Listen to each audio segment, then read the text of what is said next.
If you go on the TED website, you can currently find there over a full week of TED Talk videos, over 1.3 million words of transcripts, and millions of user ratings. And that's a huge amount of data. And it got me wondering, if you took all this data and put it through statistical analysis, could you reverse engineer a TED Talk? Could you create the ultimate TED Talk?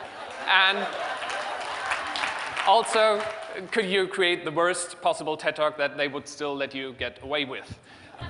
To find this out, I looked at three things. I looked at the topic that you should choose, I looked at how you should deliver it, and the visuals on stage.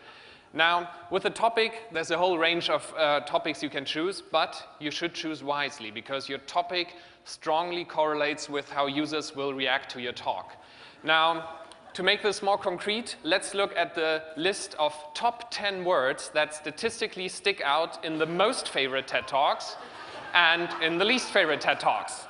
So, if you came here to talk about how French coffee will spread happiness in our brains, that's a go.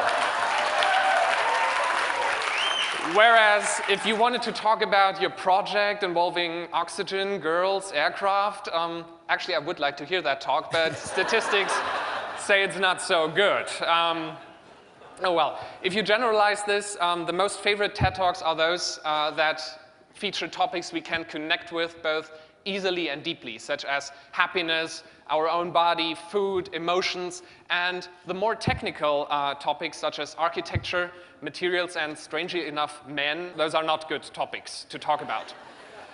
How should you deliver your talk? TED is famous for keeping a very sharp eye on the clock, so they're going to hate me for revealing this, because actually you should talk as long as they will let you, because the most favorite TED Talks are on average over 50% longer than the least favorite ones. And this holds true for all ranking lists on TED.com, except if you want to have a talk that's beautiful, inspiring, or funny. Then you should be brief. But other than that, talk until they drag you off the stage. Now, while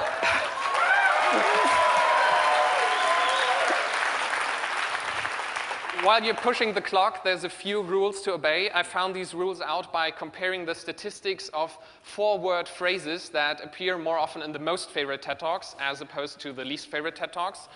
I'll give you 3 examples. First of all, I must, as a speaker, provide a service to the audience and talk about what I will give you instead of saying what I can't have. Secondly, it's imperative that you do not cite the New York Times. And finally, it's okay for the speaker, that's the good news, to fake intellectual capacity. If I don't understand something, I can just say, etc., etc. You'll all stay with me. It's perfectly fine.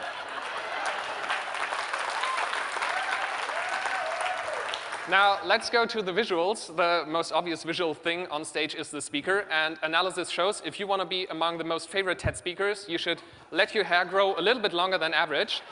Make sure you wear your glasses and be slightly more dressed up than the average TED speaker.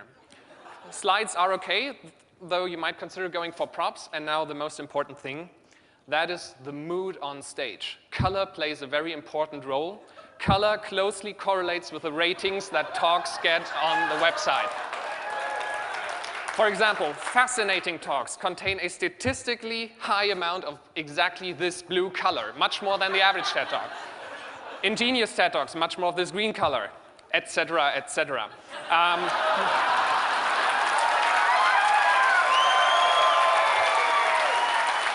Now, personally, I think I'm not the first one who has done this analysis, but I'll leave this to your good judgment.